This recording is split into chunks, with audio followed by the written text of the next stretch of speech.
हम परेशान हो जाते हैं। संसार में देखो तो परेशान, परमार्थ की तरफ देखो तो हम परेशान हो। ये हमारा आदत स्वभाव बन गया परेशान होना।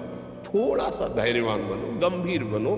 कोई भारी से भारी विपत्ति में परेशानी स्वीकार करके विपत्ति से थोड़ी निकला है। सुलझो, ठीक है ये विपत्ति है, ये समस्या है, इसका समाधान होगा। ऐसा थोड़ी कि हमें नष्ट कर देंगे। अगर अभी हमारी बड़ी हानि हो जाती है, हम कल इससे बड़ा लाभ प्राप्त कर सकते हैं। हमको एकदम बिल्कुल गंभीर रहना है, इतने कमजोर नहीं बन जाना। अब वो गए तो क्या होगा, अब वो वस्तु गई तो क्या, पद गया तो क्या होगा। प्रयास किया था, ये पद मिला था, इससे बड़ा पद प्राप्त करूंगा, मैं इससे बड़ा महान बनूंगा। ठीक है एक बार गिर गया, गलती हो गई, दंड भोगूंगा, फिर इससे ज्यादा संयम में रहूंगा। बिल्कुल मतलब एकदम फ्रेश दिमाग रखना चाहिए। पर अपने लोग क्या है, जरा सी बात में एकदम पछड़ा कर लेते हैं, एकदम कमजोर हो जाते हैं। ये बिल्कुल ठीक नहीं है। हम जीवन भर की यात्रा की बात कह रहे हैं, भारी से भारी कष्ट में भी मुस्कुराना, तो हमें बल मिला है, हमें भगवान की कृपा का दर्शन हुआ है, हमें उनका दुलार दिखाई दिया है। अगर ऐसे भाग जाते फिर परमार्थ में थोड़ी चलना होता है। आज जो आप सुन करके लाभ लेने की चेष्टा कर रहे हो ना, ये केवल प्रवचन नहीं है, ये जीवन। अगर ये जिए ना होते ना तो ये इसका प्रभाव नहीं पड़ता, फिर वाणी का प्रभाव नहीं पड़ता। हम इसीलिए कहते हैं, जैसे आप लोग एकदम परेशान हो जाते हैं तो बोलो क्या हमसे ज्यादा परेशानी होगी।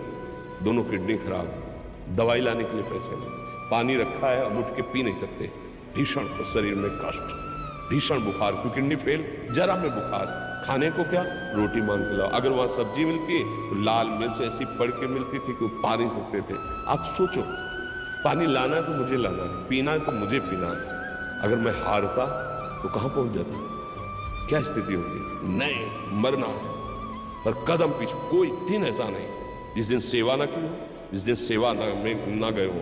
गुरु जी की सेवा में जाना है, पहले अपने को स्वस्थ साबित करना है, नहीं सेवा नहीं लेंगे। तुम बीमार हो, तुम कष्ट में, वैसे उनकी दृष्टि बड़ी शांत थी। सेवा की, आके लेट गए, फिर हिम्मत की, अपनी श्री जी की सेवा की। मधुकरी नहीं गए, 3-3, 4-4 दिन भोजन नहीं गए, पर सेवा नहीं छोड़ी, दिनचर्या नहीं छोड़ी। और उसका प्रधान कारण संयम, ब्रह्मचर्य, भगवत आश्रय, नाम जप, कभी हारने नहीं दिया। अभी भी थोड़ी देर बाद डायलिसिस शुरू होगा, हारने, आपको हारे हुए नजर आ रहे। शरीर में पीड़ा है, किडनी फेल है, ऐसा थोड़ा स्वस्थ बैठे, पीड़ा है, बार बार प्यास लगती है, थोड़ा थोड़ा पानी मिलता है, हर, लेकिन हम आनंदित हैं, हम प्रसन्न हैं। हम लड़ाई में हारे नहीं, ना हारेंगे, हम जीत चुके हैं। हम अपने मालिक के भरोसे में अपना सब बात, तो वो ये हम अपनी बड़ाई नहीं बता रहे, हम आपको बता रहे समस्या। सोचो तुम्हारे पास तो माँ है, भाई है, बहन है, परिवार है, कोई ना कोई तो है ना।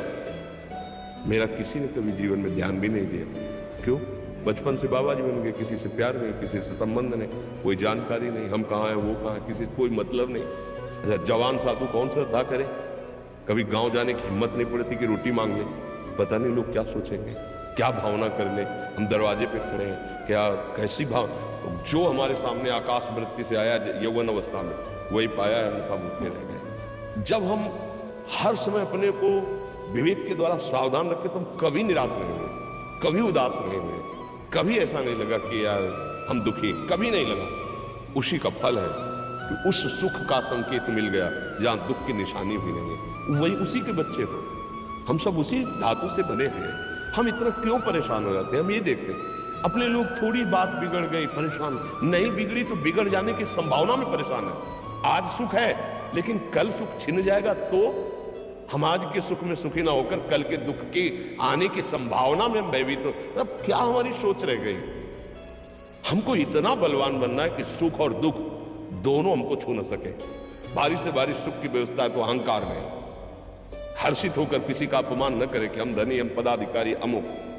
भारी से भारी दुख आया तो हमें किसी के सहयोग की जरूरत नहीं, हम फिर अपने कदम बढ़ाएंगे, हम फिर जुड़ी हुई अपनी भावनाओं को सजाएंगे। मस्त जीवन, एकदम तुम अविनाशी के बच्चे हो। शेर का बच्चा भेड़ों के बीच में फंसकर म्यों म्यों बोल रहा है, बस अगर दहाड़ना सीख जाए तो कोई भी उसे परास्त नहीं कर सकता। ऐसे भगवद अंश तू प्रपंच में फंसकर अपने को इतना दीन क्यों देख रहा है? तू ऐसा है कि भगवान के दिव्यास्त्र में भी ताकत नहीं तेरे को मार सके। तू अविनाशी का अविनाशी बच्चा है, विनाशी भोगों को, विनाशी शरीर को मैं मान के इतना भयभीत, इतना दुख, ठीक नहीं। ये सबके लिए, केवल एक के लिए नहीं। आप समझो आप लोग सोचते हैं हम गृहस्थ होकर भला ऐसी स्थिति कैसे? जनक जी सुखदेव जी के गुरु हैं और राजा हैं, महल है, रानियां हैं, नौकर है, चाकर।